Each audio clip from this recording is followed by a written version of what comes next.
大家好，大家好。首先我介紹一下，就係我哋係美國投資移民區域中心 American Lending Center 香港區嘅辦事處咁我哋今日咧想講嘅話題就係點樣通過 EB-5 投資移民咧，可以喺6個月之內咧就可以喺美國攞到一個合法嘅居留嘅身份咁呢個就係喺美國 EB-5 2022年在新嘅法案之下咧出嚟嘅一個新嘅政策。咁我就介紹一下我自己先啦。咁我自己本身咧就係美國同埋香港同埋英國嘅執業嘅律師啦。咁我喺美國做移民咧已經差不多20年啦。咁就我本身都係喺香港長大嘅，咁移咗民去美國就有20幾年。咁而家我主要都係住喺美國加州。因為今次嘅移民展啦，就翻嚟就同大家見下面，咁同埋講解一下關於美國投資移民嘅一啲嘅新嘅政策啦，同埋一啲最近申請嘅個案或者一啲嘅最新嘅消息咁樣。咁呢個就係我一個簡單嘅一個簡介啦。咁我哋今日講咧就係最主要嘅話題咧，就係美國投資移民啦。點樣通過呢個投資移民可以提早可以去到美國居留，有一個合法嘅身份。呢個合法嘅身份咧，最主要就係可以一家人咧就可以合法咁留喺美國，而攞到一個合法嘅工作嘅許可。而仔女咧最主要就係可以去入讀當地嘅公立學校，係費用係全免嘅。呢個係完全係合法嘅途徑嚟嘅。咁點解會有呢樣嘢咧？就係喺美國投資移民咧新嘅政策出嚟嘅時候咧，就多咗一個我哋叫做concurrent filing 嘅一個程序，就係話投資移民嘅申請人可以同時喺美國境內去遞交一個我哋叫做485嘅申請。呢個485嘅申請咧就係我叫做adjustment of status 啦，就係一個調整身份。調整嘅身份嘅意思就係乜嘢咧？就係你由一個非移民嘅身份去轉成一個綠卡嘅身份。喺呢個過程裏邊咧等待嘅時間咧喺美國咧係合法居留嘅。合法居留嘅情況下咧，就係移民局亦都會俾你一個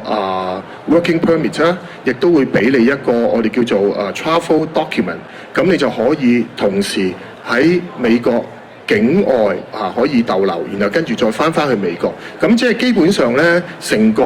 過程裏邊咧，你係差唔多係等同於一個美國嘅居民、永久居民嘅身份係差唔多嘅待遇嘅。最主要就係個仔女咧，亦都可以喺美國度讀呢個公立學校，包括小學、中學同高中都係免費嘅。呢個係最大一個俾投資人一個最大嘅一個好處。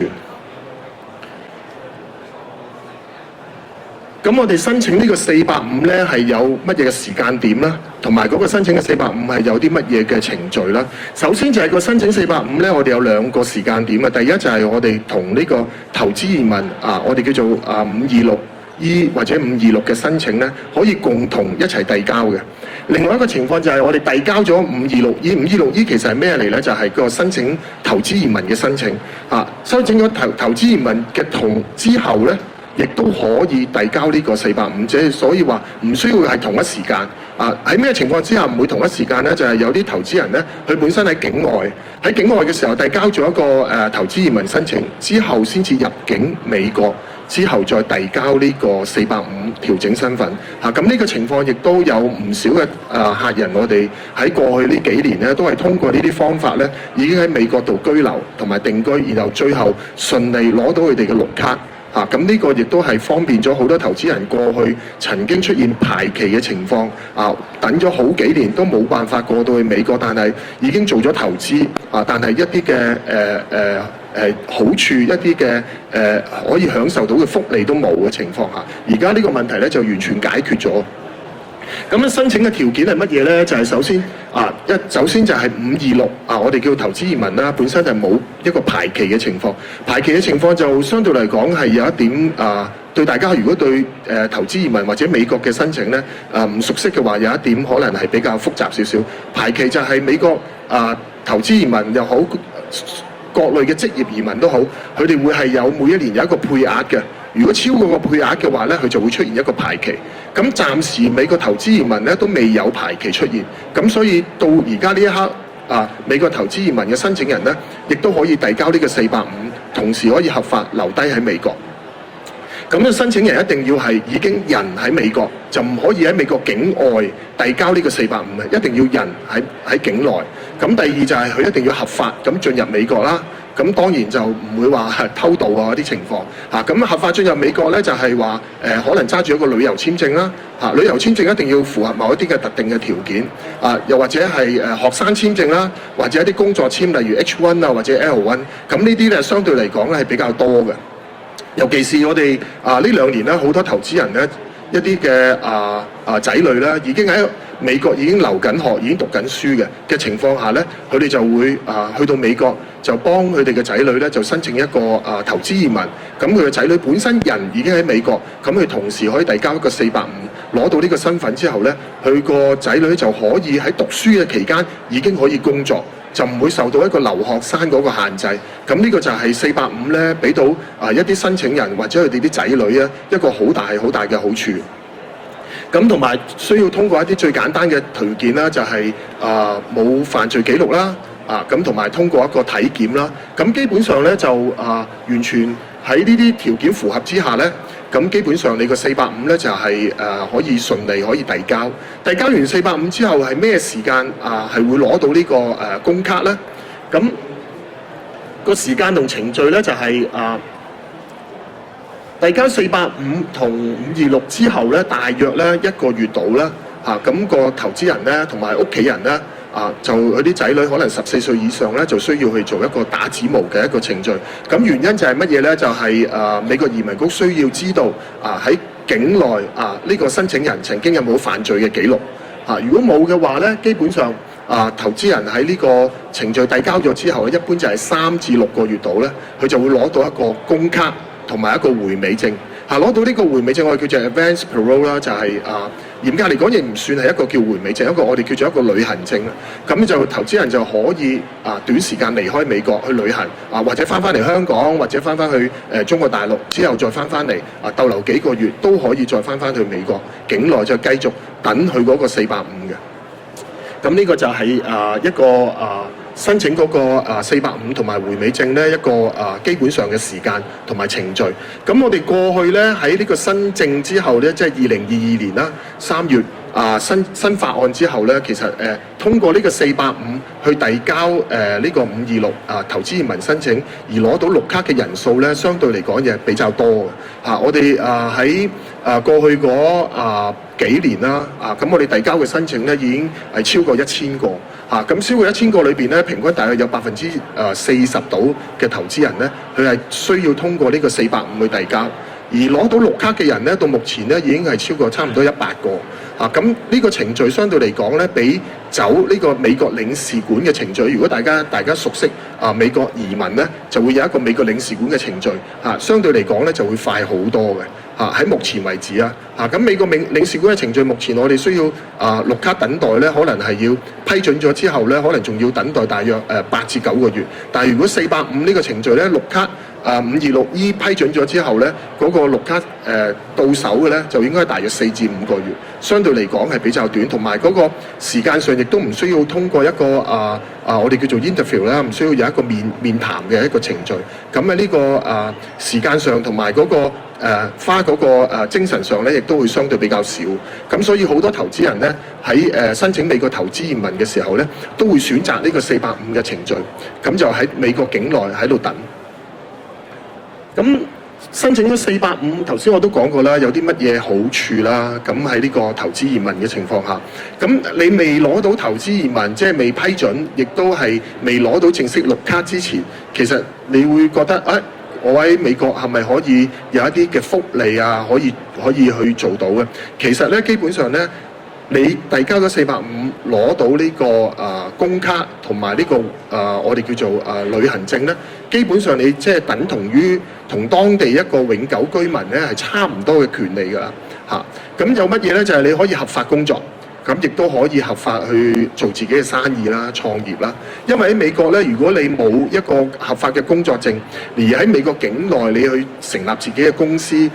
你往往咧就會好容易咧變咗一個非法工作嘅一個行為嘅。咁喺呢個情況下咧，因為你成立咗間公司，你好難係完全避免到100%，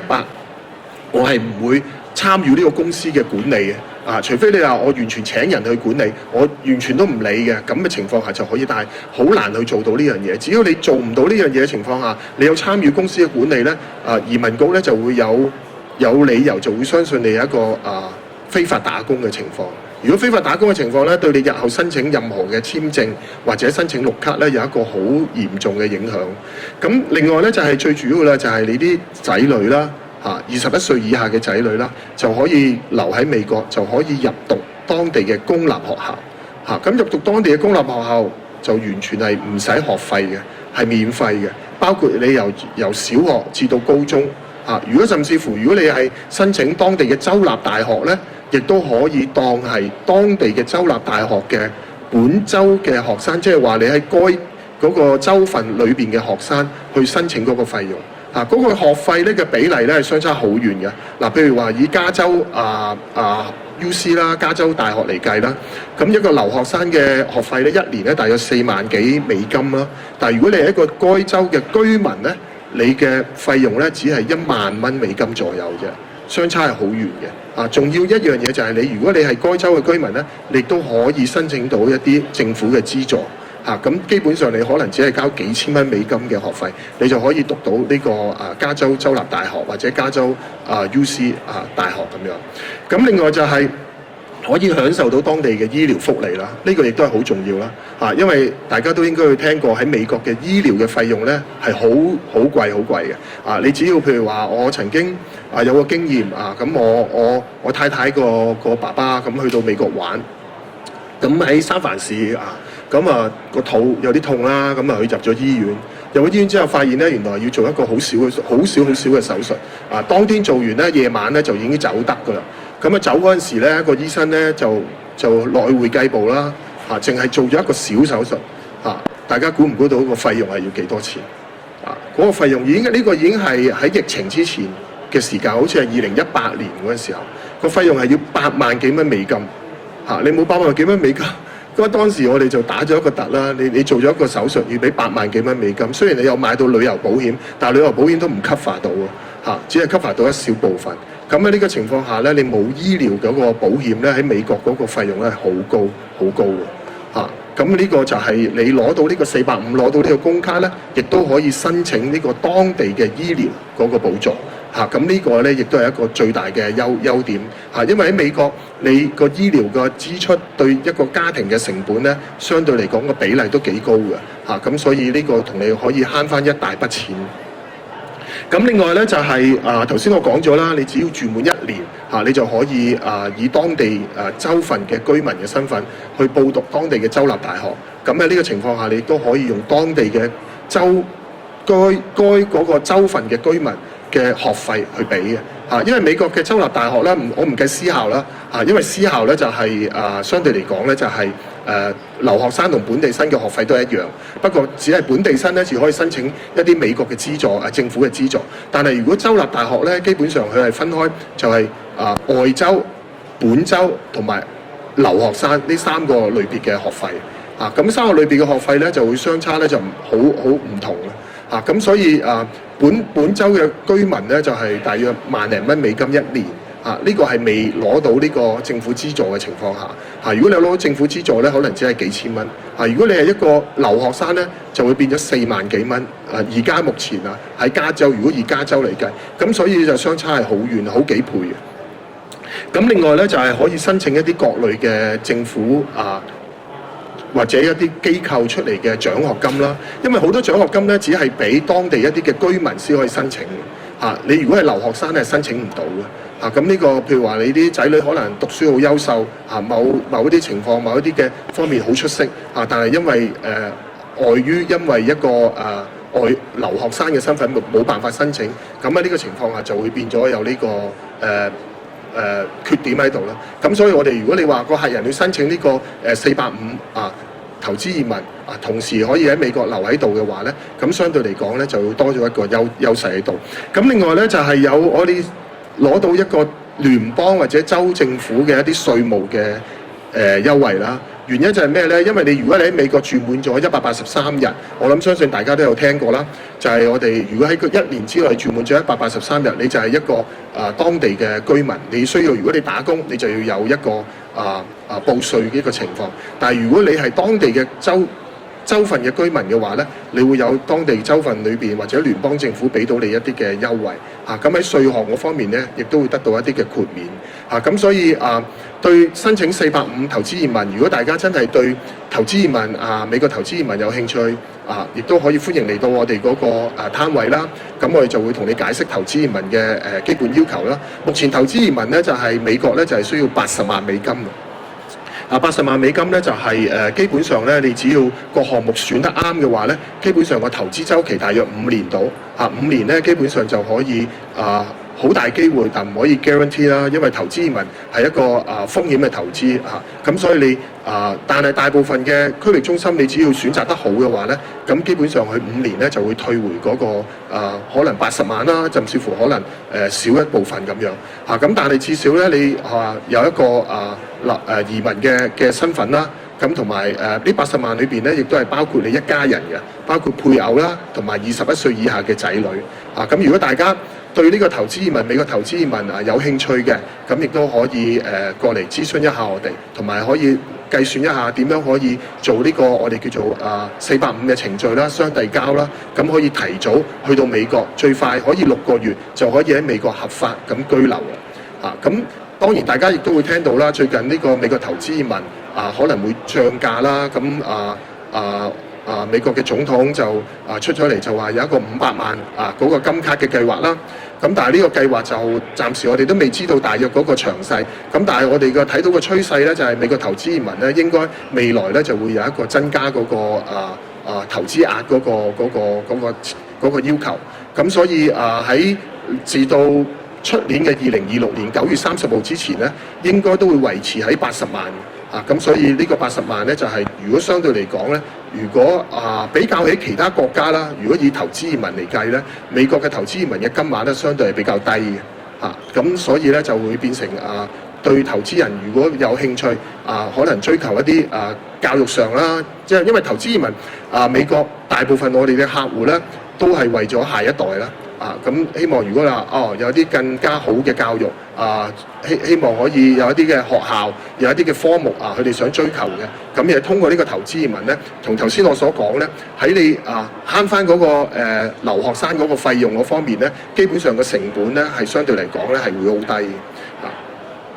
咁呢個咧就係我哋今日所講嗰個EB5 美國投資移民通過呢個投資移民，我哋遞交一個450嘅申請，而攞到一啲嘅有啲乜嘢特別嘅好處咁今日我所講嘅就大致上係咁多。如果大家對美國投資移民有興趣，或者美國一啲嘅移民其他方面有興趣嘅話，亦都歡迎嚟到我哋嗰個攤位咁我可以1對1咁同你哋解答你哋嘅問題嘅。OK， 好多謝大家。